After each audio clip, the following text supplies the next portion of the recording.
Hello, we're on vacation, a little bit of fall break. So, gonna try to get through this fairly quickly because honestly, I should have postponed this and just forgot. And we all know if I try to postpone it for tomorrow, it's just not gonna happen because we have fall break until Tuesday. Oops. Welcome to my favorite time of the week. Hopefully, it's your favorite time of the week too. Ask Away with Coach MK. Woo! We don't have very many questions, but the ones that we have are terrific. Well, before we go any further, I would like to congratulate sponsored athlete and coach Amy, who is now Amy Honors and is no longer Amy Trio because she got married this weekend. Congratulations, Amy. We've got some amazing photos up on our Instagram and on the Fitness Protection Facebook page. Go check them out, give them a like, and you can see probably all the ones I've commented on as well. And if that my eyes look a little puffy, it's because I haven't slept since we got to Moab and because I've been crying a lot over Amy's beautiful wedding photos. So that's one. Two, we had some people racing this weekend. Congratulations to Dan Felton for completing his first marathon in a very long time, sailing through it, and looking ahead, saying, what can I do in 6 weeks, coach? Which is always my favorite question. Big congratulations to everyone who raced this weekend. I know there are a couple of you. I do not know that a couple of you are ready for me to talk about your finishes. So if you are in a place where you're not real happy and I happen to catch that on Facebook, be sure you sign up for office hours this week. If you are here and you're watching this or you happen to catch this, don't forget office hours is part of what you pay for. $30 a month is not a whole lot of money, but I'm going to give you a whole lot of my time because I got nothing better to do with it. Yay! Well, as long as we got Violet at home, I'm happy to talk to grown-ups. So get on my schedule and talk to me. You don't have to be in a great mood.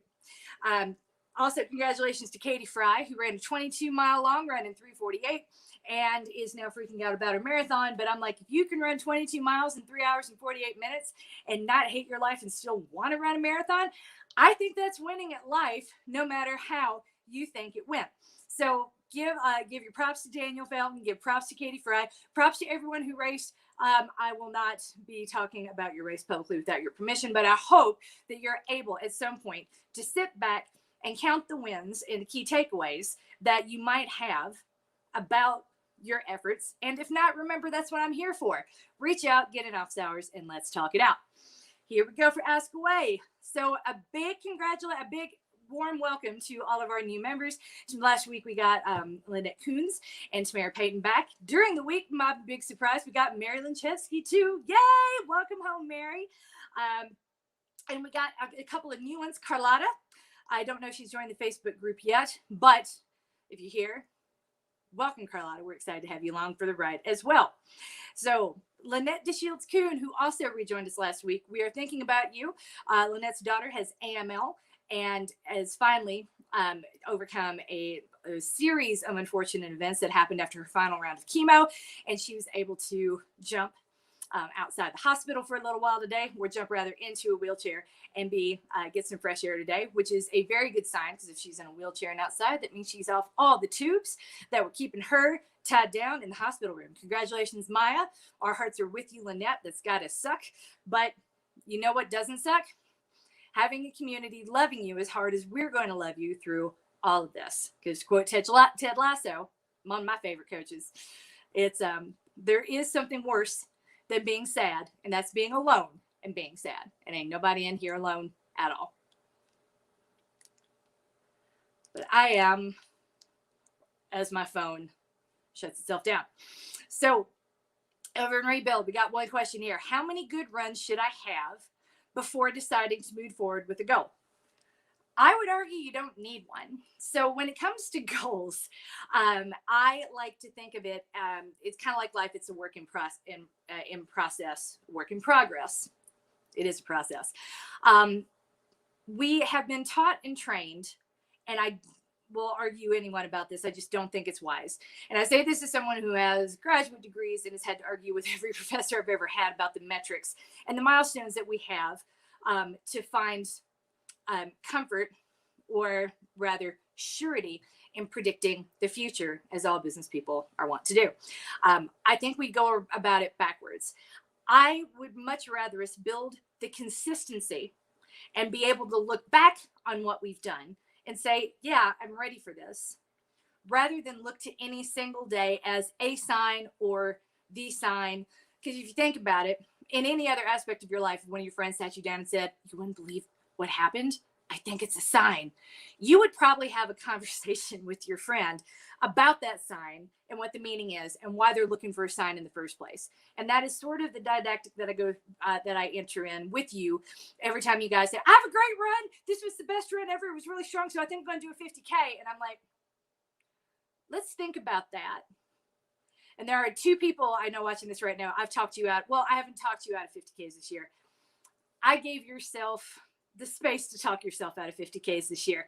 And if you would like to share those experiences here, I invite you to do that, because one good run can be a sign, but it can give you the confidence you need to feel better about a goal that you've already set. But when we put too much pressure on any given day, today's it. If it's not a good run, I'm not going to do it. Okay, here we go. If this run is great, then I'm gonna put my name in the lottery.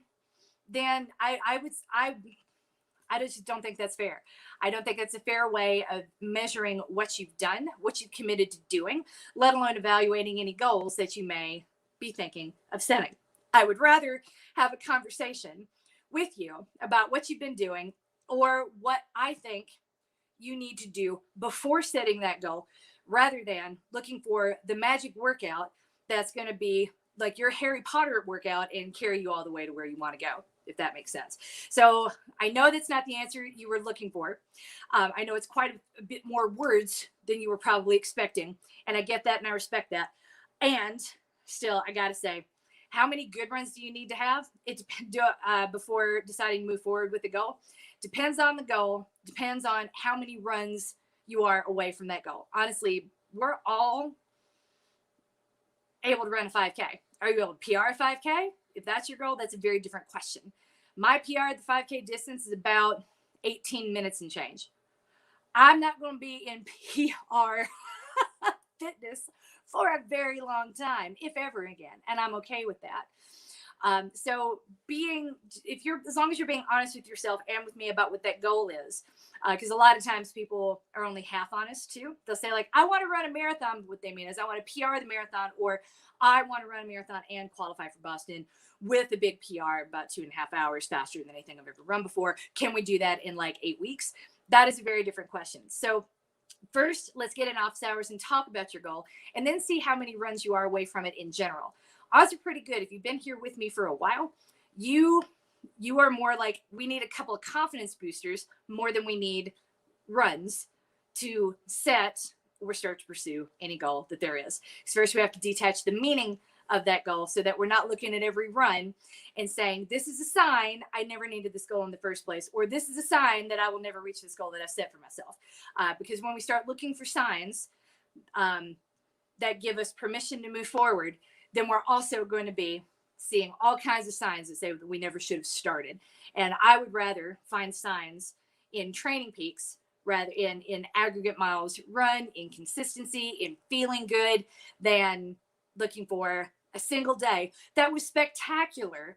And therefore, that one day out of hundreds of runs that is amazing and been spectacular. And therefore now I feel like I'm going to hope that the next time I run a race will be just as spectacular as this run that I just ran. And, as someone who's been doing this for a very long time, I've had training cycles where I've had magical long runs, and then race day didn't go my way. But I can look back, and I can still look back on those training cycles and say, I was really strong and that day didn't represent me.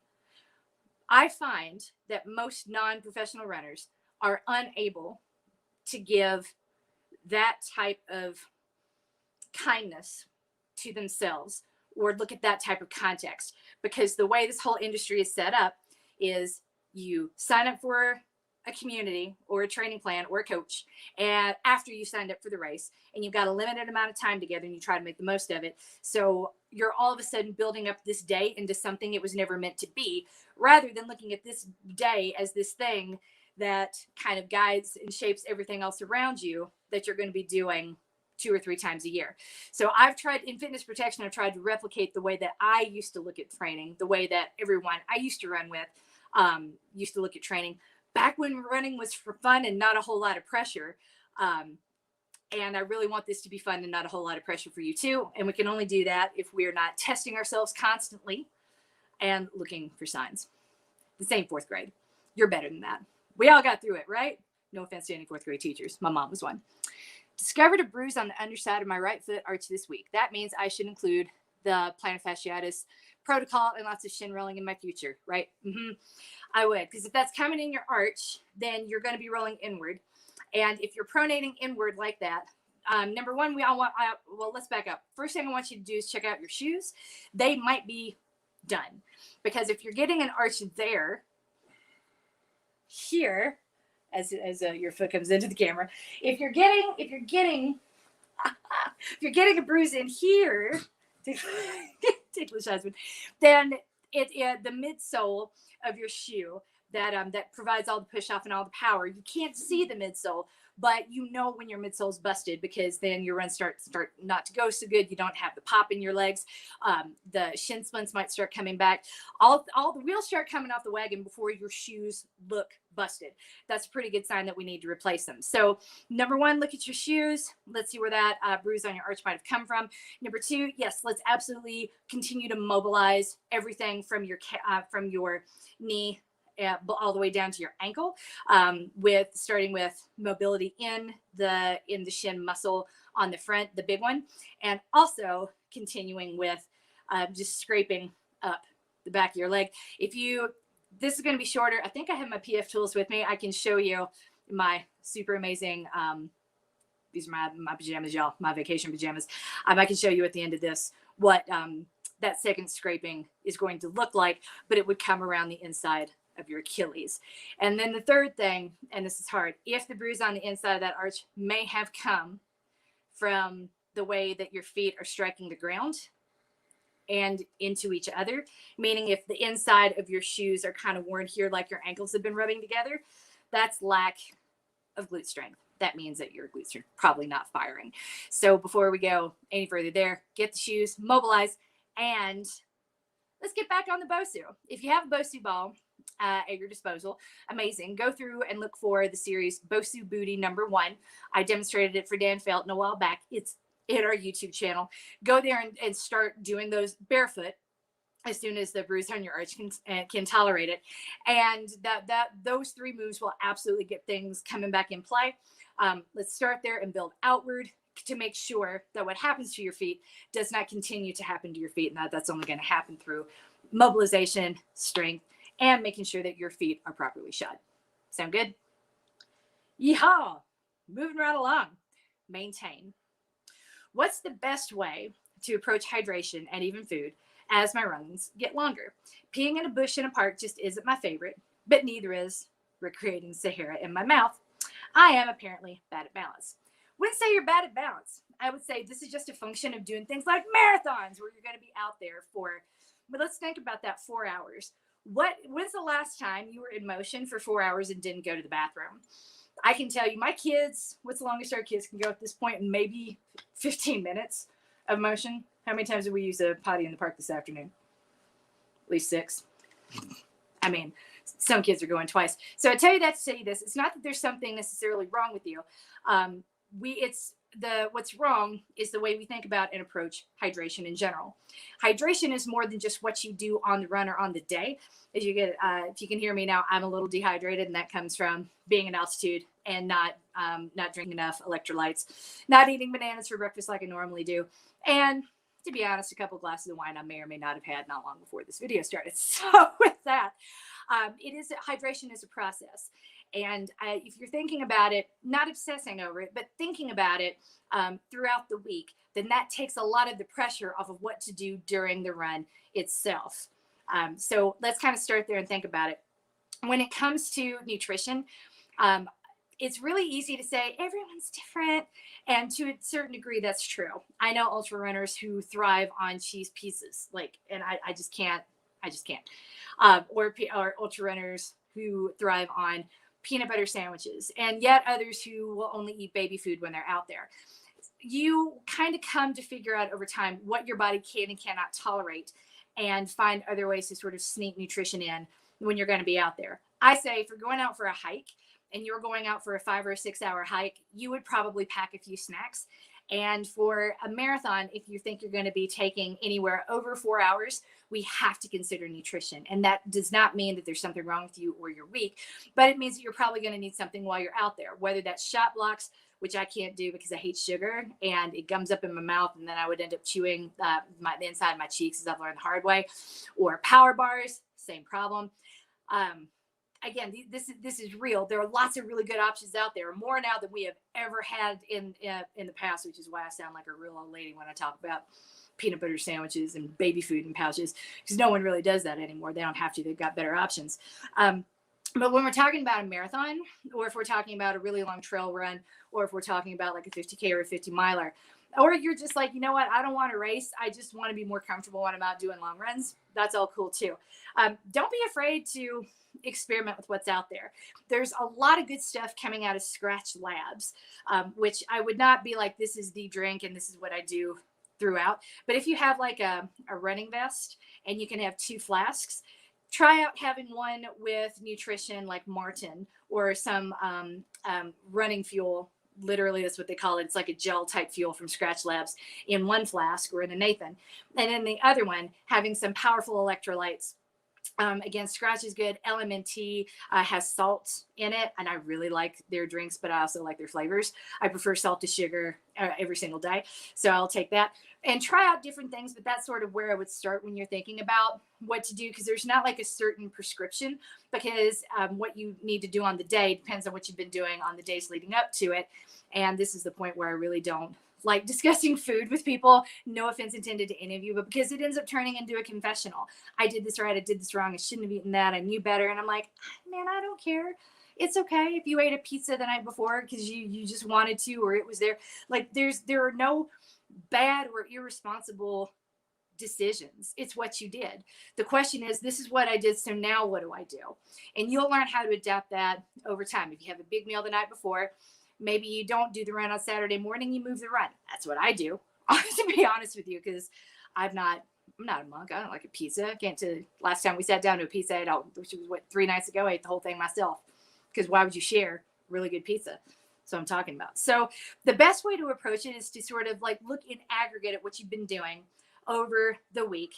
Take this pressure off of looking for the perfect thing to do on the day, and then sort of ask yourself, all right, well, I'm going to be out there for about 4 hours, so I probably want to have at least like a banana in my stomach before I get started. I will probably prepare my pre-run shake with a little protein in it, that to have half of it right as I get out of bed, as I'm getting dressed, and then have the other half as I come in from my run and get ready to take a shower or whatever. There are easy ways to make sure that we're getting what we need, but there is definitely no one size fits all. But the Sahara in your mouth isn't what you can do right now. It's rather when you have the Sahara in your mouth, the question is, what can I do right now to ignore this until my electrolytes rebalance? And that's going to take about 6 hours. So yeah, by the time your mouth says Sahara, you're already behind and there's no catching up before the run is done. So think of it that way, and think about hydration as a process, a 72-hour process. And I think that you'll start to see some immediate improvement there, and then we'll take it from there. Sound good? Yay! Those are all the questions that I see. And I might just gonna have a pizza, because I've been talking about it now, another glass of wine. Who knows? What I do know is that you're coached and you're loved and you're winning at life, especially if you are not in Moab trying to find food that my children will eat, because they're not going to eat. They've decided they just don't like anything, and that's fine and fair. So unfortunately, I like everything, so it's all going to go to me and in my gullet. See you in a couple of days. Do not forget to sign up for office hours. Congratulations if you ran or got married this weekend. Everyone go congratulate Coach Amy. I will see you soon. Mwah!